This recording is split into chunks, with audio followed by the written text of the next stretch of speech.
Welcome to the Stewart Squared podcast. I think we're on the number 12 or number 13, and we're going to have an interesting conversation about artificial intelligence. I want to talk about space. My dad wants to talk about artificial intelligence. We might talk about how they both wrap up together, but I can't welcome you anymore because now it's like both of our shows. So it's like I'm so used to welcoming other people, but yeah. Nope. Well, welcome to Stewart Squared with Stewart 2 and 3. Yeah. 2 being 39 years older than, no, you're 39. What am I? So 40, 32 years older than you are. Yeah. The So yeah, I want to talk about AI and because I want to beta test a point of view that I've been working on. Because I do this Substack newsletter, which is for those who are listening called "What Matters" in parentheses to me, which is I've been around a long time and I'm old, so I don't really care what other people think. I'm just writing the newsletter for myself. But I'm really annoyed about artificial intelligence. I'm really annoyed in general about generative artificial intelligence. And oh, great. Go away. My computer's trying to install stuff. Okay, sorry. Hence why you might be annoyed. Yeah, well, there's always this. No, I don't want to do that. No, cancel that. Yeah. Yes, I want to cancel the update. Thank you. Uh, Sorry about that. Um, the and so here's the way that my thinking goes. And because I'm old and have been around a long time, I have this perspective, which I think you understand and know about. Um, I started looking at being in the computer industry in the early 80s. And at the time, there was a bunch of AI companies around Boston. We've talked about this, but they were really focused mostly on expert systems. Um, and it really didn't work, right? The computers weren't networked. There was not enough data. It was like a theory, but didn't really work. But there was this like cycle. Wow, it's artificial intelligence. Let's venture capitalists all get together and invest in AI companies. And then that kind of petered out. And then there was another um, wave that was really around, I think, around neural networks. In the 90s. In the 90s. I have to go back and get but anyway, kind of like that. And the internet started to happen. And so the neural networks didn't really work either. Same problem with expert systems. And you could say expert systems plus neural networks would be more effective, and there was a but, and the but was not enough data, not connected. So then starting in the mid 90s, the internet started to happen. And along with the internet, local area networks happened so that, enterprises could connect to the internet and the whole thing would start to come together. And it was still pretty slow, right? There was still a lot of dial-up, not really broadband. But then broadband started to really take effect in the aughts. I saw a reference to the Audis. It was like a British thing, the Audis. I like that. Audis. Yeah, I'm going to use that. Yeah. Yeah. So, and then, so then, really the internet started to come together. You got all the social media and that kind of thing going on, particularly in the teens. And there was a lot of research being done. And then Google, came up with this idea of transformers, which really got people excited, but it was pretty much invisible to the public. It wasn't until, Chat GPT 3.5 that it became visible. Although there were signs before, there was like a Google researcher who said this was sentient, and everybody dumped on him. But now everybody kind It of looks, agrees yeah. it is sentient. So there's like a cycle, and so I'm sitting here going, well, from my point of view, I don't get any benefit from this. Now, I know you do, and that's part of why I wanted to have this conversation, but I don't get any benefit from this because most of what people are using is using Chat GPT or the equivalent to like be better writers. Yep. But I'm a professional writer. I don't need goddamn AI to help me write. Oh, I would like to disagree with the fact that people are using it to be better writers because they're using it to write slop. So I now get AI to write for me, but not with the intention of publishing it, but with the intention to teach me things. Uh, Yeah. and so then it's like reading just a very dry, straight to the point, boring high school professor, but who has Yeah. all the information that you want. Right. Yeah. So, but you're better than average. I'm not saying that to make you feel good. It's just like you are. They're smarter Oh, than yeah, you. yeah, yeah, yeah, This, right? So the average person who's in there yes, going, yes, interesting. having Yeah, yeah, yeah. AI improve what they wrote That and is true. stuff. Yeah. And even the DALI stuff, like, you can instantly recognize a picture that's been done by DALI. You don't have to be like artificially intelligent. Yeah. You can be a human being and see, oh, that was generated by DALI, because they all look kind of the same. Yeah. And so there's all this stuff that been, and so they're burning this huge amount of money doing this generative AI to produce these LLMs. And I don't see the benefit of it. And uh, I don't get the benefit myself. Yes. Yeah. Yeah. Yeah. Yeah. In my Great. experience in the personal computer industry, right, all the times that something important happened, it benefited individuals, Yeah. people, Yeah. not organizations. And usually, and this is a pattern that I detected some time ago, VCs will start talking about enterprise applications because it's not really working for individuals. So, But in the enterprise, it's also not working. So this is really interesting. It kind of is working. So the ways that I'm using AI to get actual benefit are I'm getting it to code applications. I'm getting it to code prototypes for me. I can now build a prototype. If I have an idea, I can go out and build it. It's complicated, it's complex, but I get the AI to do it for me, to generate for me. So that's beautiful. The other main way I'm using it is that it is giving me great information. I'm doing historical research. If I need to fact check something, it gave me a dance event. It did something that the internet never did, Google never did, which was I was able to find a dance event by getting on Perplexity, and Perplexity showed me all the dance events for the night. That usually I would have to go into small Facebook groups and like do a bunch of stuff and not get, and it cut right through that process. So that was interesting. Um, then I'm getting it to give me historical facts, as I mentioned, and I'm making my meeting. So this meeting, it's recorded. I can make this reading actionable. That is the big use case inside of the enterprise. So there are a bunch of things that it does make benefit, but it requires people to learn how to use it. And that's the AI yeah, whisperer thing. And that's not an intuitive thing. It was intuitive for me, but it's not intuitive for everyone else. Everyone else is like, why do I need to tell this thing to do this thing? yeah, What's so then that's the most people are just like, I show them these AI things, I solve a problem for them, and they're like, oh, that's weird, and then go back onto their normal day, like without any yeah. sort of change. Like, Yeah. I'm still using Google search, and Yeah. I Yeah. appreciate that it gives me that little summary. Yeah. But sometimes I just looking up a name and it tries to summarize what the name is, and I'm going like, I just give me the fucking name. Excuse me. The so I don't see any benefit myself, and so in the context of right now, Yeah. Apple is said that they're going to deliver iOS 18.1 on October 28th, right? 2 weeks, and I've got my iPhone 16 Okay. Pro Max, and it's been criticized because it's like just an improved iPhone 15, but Uh-huh. really have anything new in there except the AI, which is it's supposed to be the big deal, but they didn't deliver it. Yeah. Yeah. Yeah, with the phone and the new OS. So it's going to come up on, and so my whole hope and prayer, and this is where I can see real value, is that AI does end up being useful to individuals, that it actually makes our computing life better, right? So I don't have to wait for the computer to restart or whatever.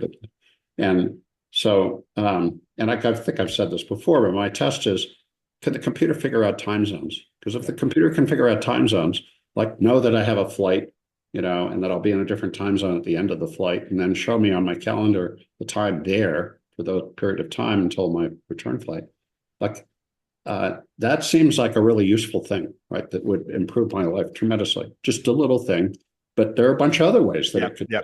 to understand, who I'm emailing with and set up a contact for them.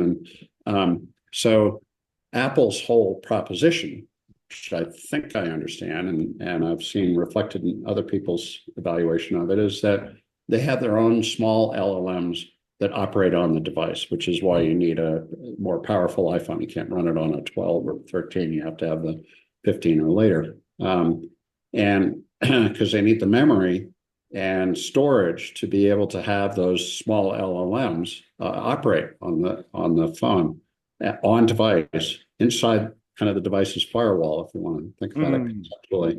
And if that's true, then they're going to use the data that they have is your personal data, right? yeah. Because your phone knows everything about you, Yeah. right? Yeah. Yeah. And so they'll be operating on your personal data and producing value for you individually. And you know, all the commentary about generative AI and how it's like going to transform us and probably the machines will take over and all that is bullshit, total bullshit, right? That's like Yeah. people, Fantasy world.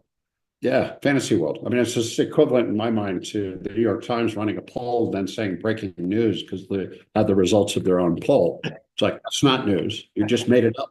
And, you know, we all know that polls don't accurately predict what's going to happen. So all this AI stuff, I think, amounts to a load of bullshit. Yeah. So Oh, I that's the love it. thesis I'm going to try to roll out Yeah. in my newsletter. Well, I love it because it's for me personally, it's definitely not bullshit. I represent I've always represented a sort of like a very out there outlier type of person. So for me, it's extremely useful. But I actually absolutely see the point of the argument, and you can see it in the enterprise because I was in an enterprise that was helping other enterprises try to implement AI, and they were running into this problem. It's an educational thing. It's like using the internet in 1997. It's basically Yeah, the same dilemma of like, well, how does that help an organization in 1997? It didn't help the organizations in 1997. Well, wait, did it? no, it No, didn't. yeah, yeah.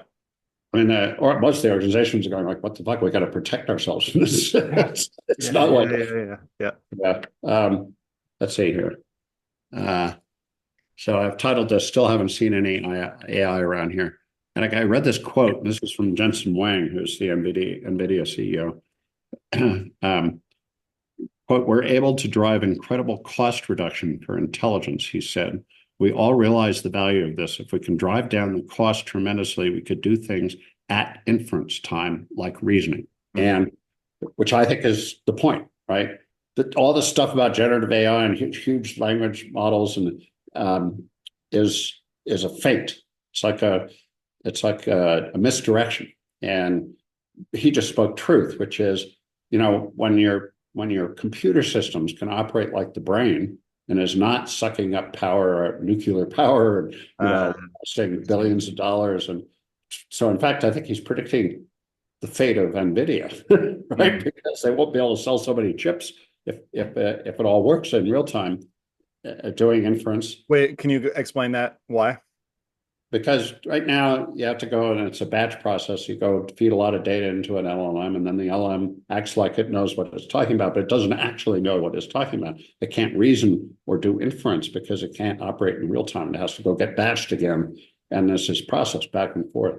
And so this is like I feel like there's a little opening here, like Jensen Wang acknowledged that what we're doing with generative AI Yeah. is not the point, right? It's wrongheaded. Um, so so that I mean that's kind of the point. So, It's like I yeah, think we're gonna like look back and go, well, this is like when we were digging trenches in 1999, you know, spending billions of dollars putting fiber optic in the ground to build the future internet, and all the companies ooh, that did that went bankrupt. It's like, yeah, I love this. We were just talking about. I was just talking about this yesterday with someone.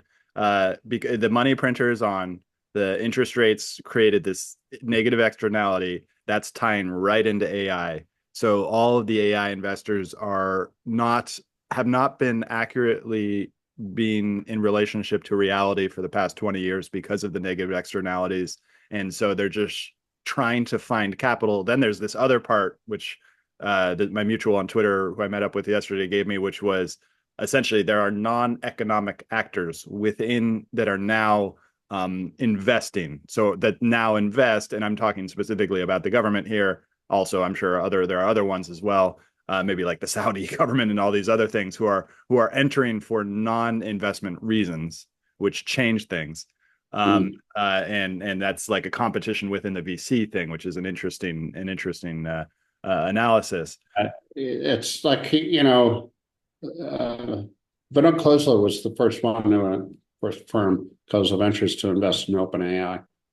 Like That's brilliant, right? Mm, You took a chance on something that looked really promising, right? But all the ones that are doing it after that are like, they're just like doing it because other people have done it. They're it's a doing herd. it at the result of the pressure and not thinking it through. And so, what I'm trying to do is to think it through and say, okay, what's the real value here, and what really becomes permanently useful. Mm. Now, the stuff that you're doing with being a prompt engineer and an AI whisperer is clearly something of use and value.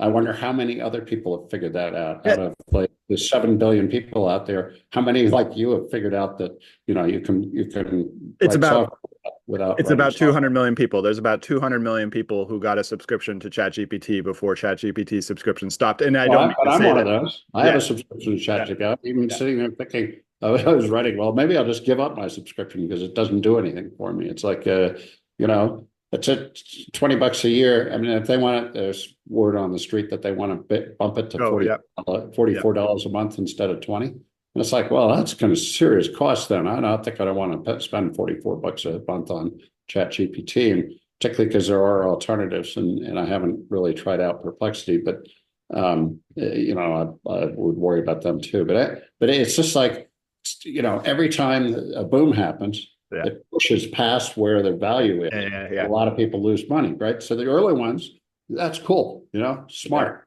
yeah, great, yeah. go. But after the first like five, it's like it's kind of BS. And so Okay. that's what I try to do. It's called Okay, BS. no, okay. I have an interesting idea that's going to tie right into your article. So, uh, AI, the real thing I got from you just now is that it's going to be on device. That's the new sort of mushroom growth, is Yeah, essentially it's the on device. It's like tied to our personal data. And yeah. now a big thing where in the circles that I'm talking to are talking about owning our own data, and they're trying to do crazy complex things, monetizing our own data, not having a Facebook own all the data. Apple is an interesting company because I don't think they actually claim the data. They don't claim the personal data. Their whole thing is privacy. If is there going to be a way They where themselves don't. Yeah, that's your data, yeah, not yeah, yeah, like they yeah. don't they And so don't use that as their. if I'm there's sure they have data, right? And yeah, they're smart people and they can yeah, figure stuff out, but they're not using your personal data to do something to you yeah, with your own data, yeah, which is what Facebook and, yeah, and the yeah, yeah. other social media companies are. And so will they, if a time comes, well, actually, I should ask you about this. Do you think there's a time where my personal data, your personal data will become valuable to the point where I can actually make money with my personal data set? And will Had Apple that allow me to make had that money? conversation many times over the last 20 years, right? Can you use your own data on your own behalf? And no, I don't think that's going to happen. Ooh, Um, interesting. it's maybe if prompt engineering and AI whispering gets to the point where you can talk to your AI and get value out of your own data, maybe it will be easy enough. But people live their lives, right? I'm living my life. I don't want to go fuck with my data. I don't want to like have to sit there and figure out But, why it's worth something. And but you with the know, AI, that might be done by the computer, that figuring it out. maybe it becomes your agent. And this is the whole concept of agents and true AI, AGI.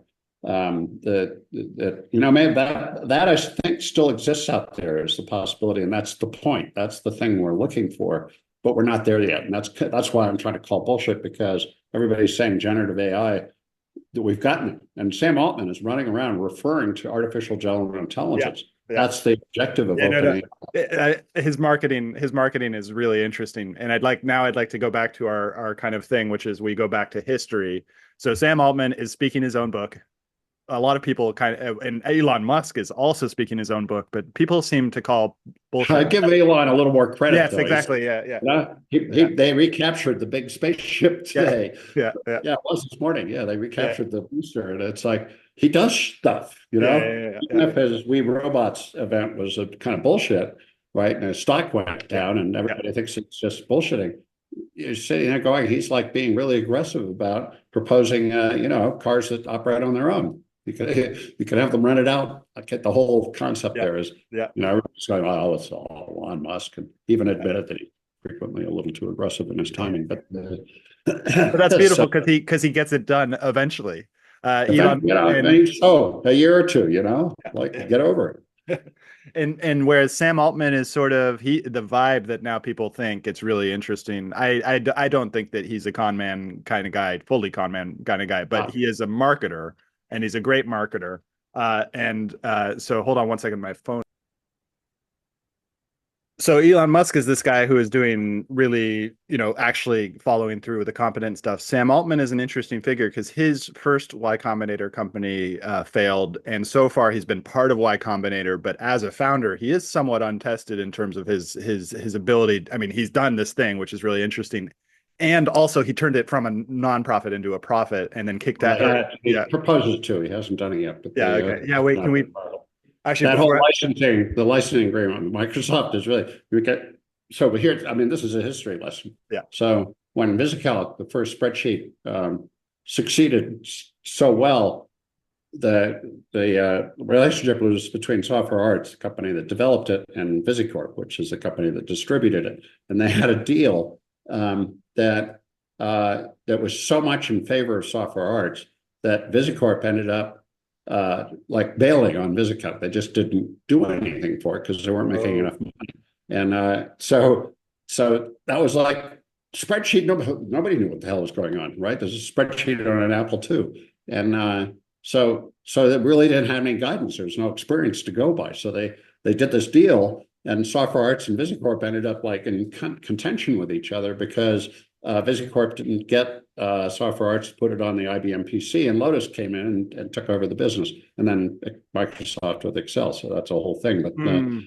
so the deal between Microsoft and OpenAI is really, really aggressive. I mean, if I read correctly, that Microsoft gets 75% of their profits until they get the original investment back, which is $13 billion, right? So they have to deliver 13 billion in cash to Microsoft, and then after that, they get 50% of their profits until they get like $49 billion.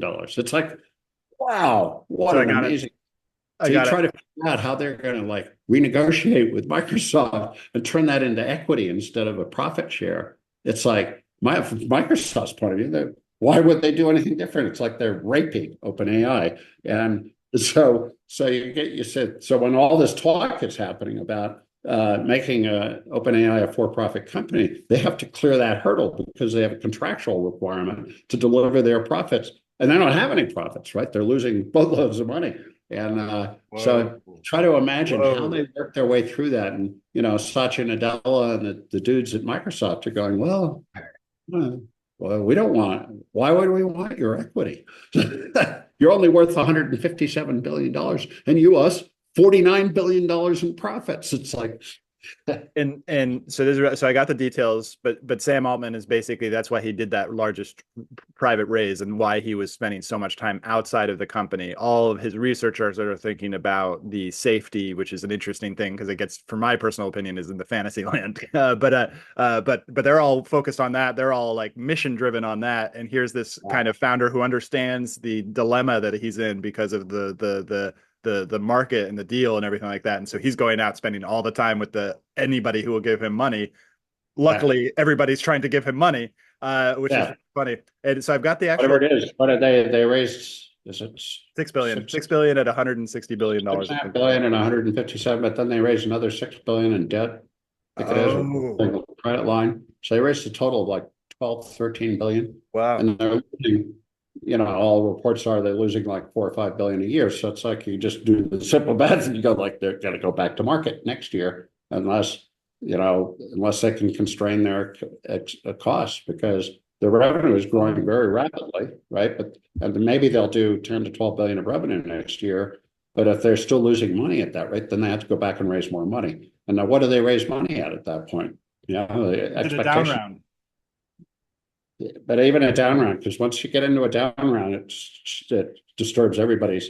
And I've been through it. Yeah. I've gone through down rounds. It's like everybody starts to question the real value of the company and like, well, you're not succeeding, right? So why should we give you more money? Which is this human psychological thing that I would love to go into in the history of that. I do want to go back to the history, but I actually got the details of the deal because I was looking at it before. OpenAI has an obligation to pay Microsoft 75% of its profits until it pays Microsoft $13 billion. Then Yeah. Microsoft is entitled to 49% of OpenAI's profits until Microsoft has received $92 billion. Only 92 then, billion. Okay, I got that. The 49%, I thought it was yeah, the number. yeah. Yeah. Only then would Microsoft OpenAI shares revert to OpenAI Foundation. Now that Yeah. OpenAI has promised investors that it will become a for-profit or give their money back with interest, OpenAI is negotiating with Microsoft to replace its share of profits with equity stake, which you just said. Yeah. Yeah. Yeah. And so as I was saying, like you're sitting there, Satya Nadella, and your company's worth 3 trillion, right? And that company's worth 157 billion or whatever it is. And you go, well, why do I want equity in your company? Why don't you just give me the company? So how does that affect the other investors who just came in? What is their model? They are rolling on a promise, right? It's like the clause. It's mentioned in there. If it does not become a for-profit company, they have to be repaid, right? So how much has OpenAI raised? We put that on top of the Microsoft thing because Microsoft's on top of the stack. So so they're standing behind Microsoft, which is due to get a total of what, $97 billion. So they have to wait until Microsoft makes 97 billion to get their money back with interest. And that is profits, and which do not exist in the current moment. I know they're burning cash. It's like Whoa. Yeah, that's a if you look really at, strange deal. yeah. Well, it's one thing piled on top of another, and like Sam's making it all happen, but it's like he is way out there on a big limb. And he's maybe in fantasy land. He may be in sort of techno founder, like I'm at the top of the world. I'm going to try to raise 6 trillion because remember, nobody remembers anything anymore. But like 6 months ago, he was looking for 6 trillion, 7 trillion to go put data centers and everything like that. So He wasn't looking for 7 trillion. He just made this comment that the uh, whole industry will have to raise 7 trillion to be able to deliver. oh, interesting. Okay. So let's go back into history. I know this is so interesting because there are no historical records for what we just talked about. But every time there's this thing happens, when new innovation happens, there are no historical records. Is that an accurate statement that there are no historical? Because you have to find the origin. So there was an origin in the 50s when IBM got started, right, with mainframes. People didn't know what was going on before that happened, and then they had to learn how to do it. And then, so you have to pick the origin for each of the evolutions. The personal computer was a new thing that was original. And then the internet was a new thing that was, so, we've gone through this, the personal computer, the internet, the mobile device, and now AI. And so is the origin point for AI back in the 80s, or is it now? Right. Hmm. So Hmm. uh, okay, maybe it's now, but I don't think we've gotten there yet. I think this is just the latest bubble out of the last four. When we get there, when we actually get to artificial general intelligence, all bets are off. Right. That's when you start worrying about the machines taking over and sentient activity and the Turing test and all that. It's but we're not there yet, right? It's all kind of made up, right? All an LLM is doing is predicting what next word is. Yeah. It's all Yeah. it's doing, Yeah. right? Because it's got this huge amount of data and it goes, well, out of all that data, this is what the next word will be, or what the next pixel will be, or whatever it is, or video. So So it's yeah. this hype, the incentive to hype things before they're fully realized in order for business goals. What is the history of that? Who are the people? I mean, with Steve Jobs is an obvious example, but he did he hype? Did Steve Jobs do hype that wasn't founded in reality? It'd be really hard to find evidence of that. Yeah. Just, one of the things he did at Apple, which I think, and the fact that Apple didn't deliver Apple Intelligence with the operating system is a violation of this. But Oh. he came back to Apple. He said, "We do not ever announce a product until we're ready to sell it." Hard and fast rule, because you get all kinds of trouble when you start promising stuff in the future and you don't know whether you can deliver it or not. So I mean, that was a very practical thing, a rule that he put in place, and that's why everybody pays so much attention to the annual iPhone thing, because they won't tell anybody until they actually have it. Yeah. Right? This Yeah. little slip of the Apple Intelligence thing is pretty interesting. He's been dead for a long time, and Tim Cook's ruling, and he decided he Well, would and it's almost like Apple did that well because Google, Apple, and OpenAI are really funny, and there's Meta as well in terms of the LLM because OpenAI announced this world-changing thing, then they failed to have any evidence that they were even close to that, and then they But finally, they yeah. delivered it at 3.5.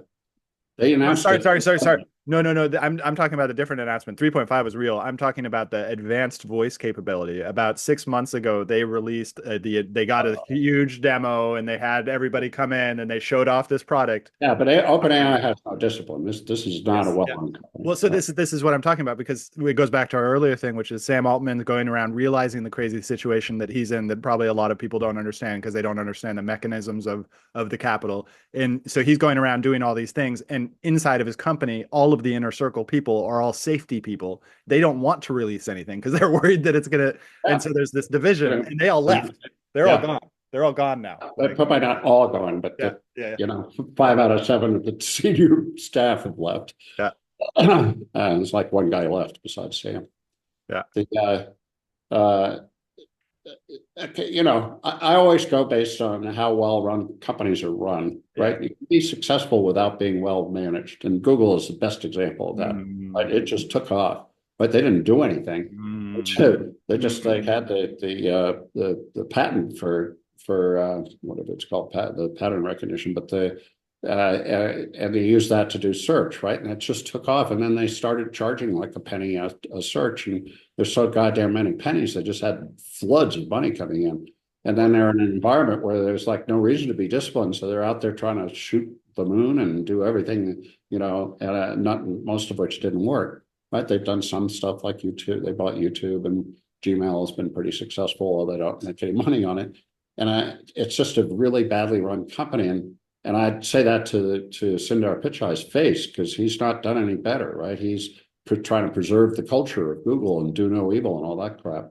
So, but Apple is an extremely well-run company, very disciplined and very Yeah, focused. And yeah, so you look around and you go like, well, Facebook's actually a pretty well-run company now, and like Zuckerberg's figured out how to run a company, and it may not be a nice company, yeah, and you may hate him and devoid of soul, yeah, but it's a well-run company, and it's really interesting what they did with the Orion smart glasses because they didn't announce them. They said, "Here's like a development kit, right? And you can buy one for $10,000 if you're in the software development business." And so they're pointing to the future, and they beat Apple to the punch. Apple, that's the part of Apple that I think is screwed up, which is the whole Vision Pro thing was a mistake. Ooh, is it wrong? Yeah. Wrong. But they're just a company, so they sometimes don't work, right? And they shut it down and move on. They make a lot of money. They can cover that. Microsoft is now actually a really well-run company, and I Yeah. give Satya Nadella total credit for taking what was pretty much a crappily run company. And Steve Ballmer really screwed it up and turned it into a disciplined, focused company.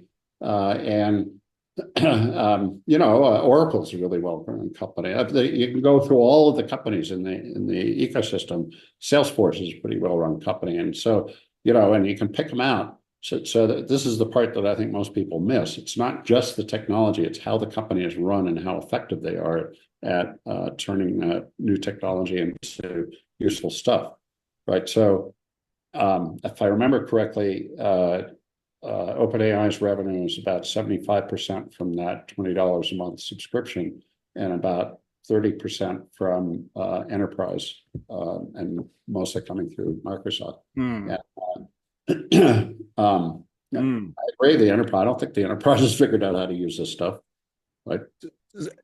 Okay, well, so I got two questions because there's a product, there's how LLMs get put into products. I do think that eventually that will replace the necessity of having a database. They're not going to call databases anymore. They're going to call the API to whatever model. It could be open source, and that is why OpenAI I don't think has almost any moat, nor do any of the other ones because as soon as open source, Almost.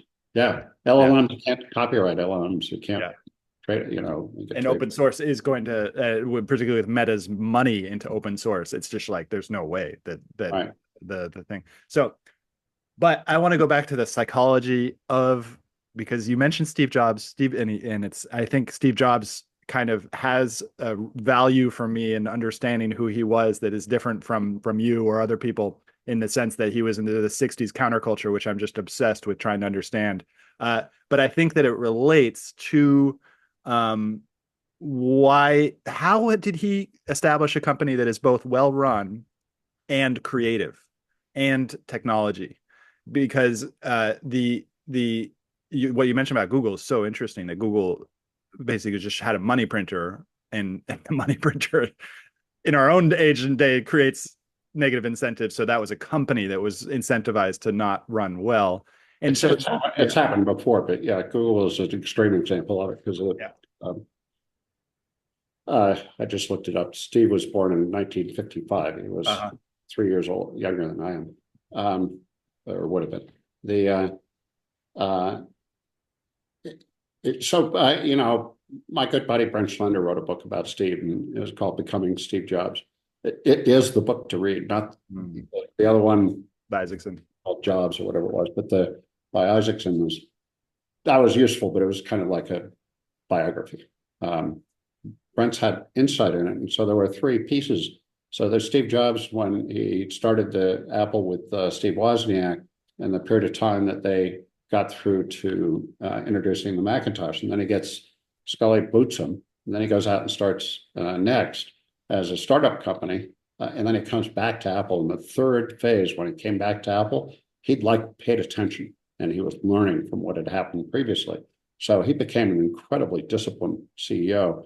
And one of the things that he did, which I just find endlessly fascinating, and they still do it, I believe the Tim Cook still does this, is that he would have a Apple 100.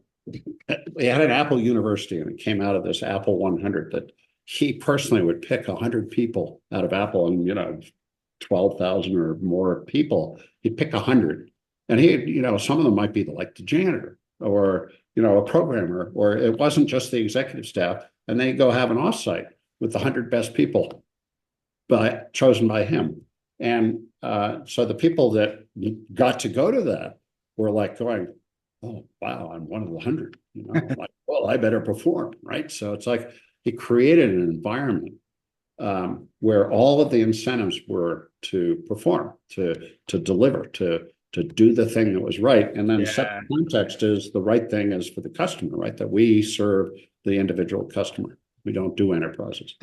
And So this gets exactly what I'm trying to get at, which is that starting in around the time of Google, and I would imagine Sergey Brin, Eric Schmidt are archetypes of what I'm going to get at. Sam Altman is definitely an archetype of what I want to get at. There's this sense that technology is now becoming so powerful that we now have emperors. So we have sort of emperors that have power, and that power is a sort of corrupting influence if they take it personally.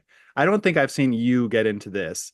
There are other people in the technology world who do get into it. Steve Jobs is interesting because if you look at his home life was real, like except for the emotionally very uh, damaging things that he did to his daughter and everything like that. His actual home life seemed really grounded and with calm. Laureen Powell Jobs, yeah, absolutely, with his wife and his kids. Yeah. That his daughter, Lisa. Yeah. That was back from his younger days. But yeah, I mean, he learned how to live his life too. Yeah. And so the going to the head of this insane technology in a founding role, what's your take on that and like where it's going? I'm not sure I understand the question. Yeah. So it's just like in the there's this the power corrupts absolutely. That I don't believe that. I don't believe that. But I do believe a part of it, which is that it's going to people's heads that they're in these positions of just like extreme technological accelerationism, and there's no incentives to stop that. The this thing that's going on with Ben Horowitz is pretty interesting. At Andreessen Horowitz, right? Mark Andreessen's going all in on Trump, and Ben Horowitz kind of went all along with it, and then he went, Oh, "No, interesting. no fucking way! I'm going to do Kamala Harris." Whoa. And so he sort of disagreed with his partner. These guys are so effing wealthy. Yeah. They're billions of dollars, right? And there are a lot of people that are worth billions of dollars or hundreds of millions or whatever. I mean, I don't get in it because I'm not, right? I've got some money and I live well, but I'm not isolated from real life. And Yes. Yeah. that phenomenon, so I think that's kind of what you're getting at is Yes, it is. Yeah. money does corrupt and it corrupts completely or whatever that phrase is. It's like these people think they're running the world, right? They're in charge now, and what they say is what's going to happen. And you definitely see this with like Reid Hoffman, with Yeah. Exactly. Exactly. what's his name that does all the politics in San Francisco. And actually, I don't think he's worth a billion, but Conway, right? Ron Conway. He's still a little more practical than the rest of them. But these people, they fly around in private jets. They own multiple houses. They're completely insulated from real life, and that's kind of permanent. Now that's happened before. The whole industrial titans there in the 20th Yeah. Interesting. Yeah. century Okay. and early Yeah. 20th Yeah. century. They became extremely wealthy. So the Rockefellers and these people like that. Um, and there is value to that. And because these people can make stuff happen that doesn't depend on federal intervention and Like a stuff. Musk, like Musk, for example. Like Elon Musk. I Yeah. mean, the guy, I may have pissed him off, but I have total respect for Elon Musk. What he's doing with Trump, I think, is insane. And I don't think it'll matter ultimately because people act differently in the voting booth than they do when somebody calls them up and asks them what they think. But what he's done is real. I mean, he actually is doing this stuff. And Steve Jobs, what he did was real. And so that the Google thing was real too. I mean, that really did have a huge effect. So yeah, you have to go back to what's the value of what's done and how is the company run. Mhm. I'm going to go back to that robber baron. I'm going to go read a book. I want to go read a book about because that had never happened before in terms of merchants, like in the Oh, I history. mean, industry had not happened. Previously, Yeah. we were an Yeah. Yeah. agricultural Yeah. society Yeah. and everything was done locally. And, the idea of scaling manufacturing and was huge, right? And it scared the crap out of people too. There were, movements against it. People tried to destroy the machines. I mean, the pattern is there, right? It's what happened with airplanes and telephones, and when we started traveling around. And the fact that you can fly 10 hours and get to the other side of the world, it's like Because everybody got a piece of it. Everybody got a piece of that Titan thing. And this is exactly the point underneath the point, which is that's we're all going to get access. We're assuming AGI, we're all going to get access to that Titan level power, but it won't be special because everybody will have it.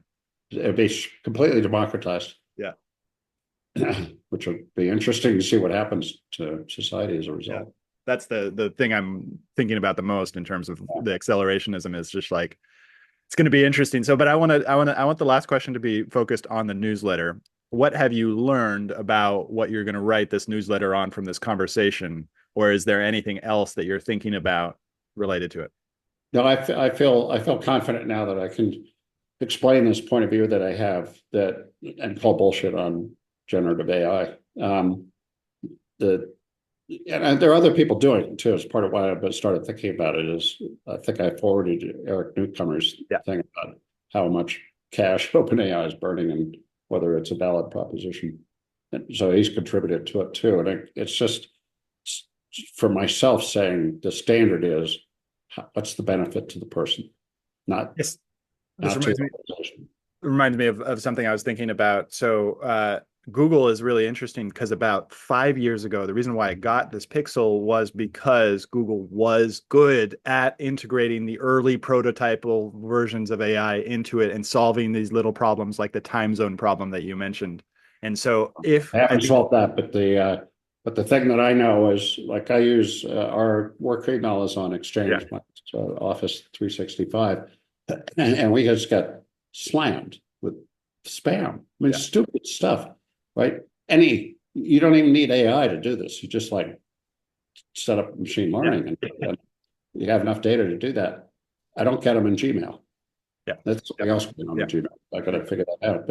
But so what's the difference? Well, Google's been using machine learning and AI to defeat spam in Gmail, and Microsoft hasn't. That's an organizational problem. So, I'm desperate to get off of that So and garbage. And so I think there's a specific unit of test that you can do to make sure that Apple does it, which is I actually know I already know that they're planning on it. They you can take a picture of an event and have it added to the calendar.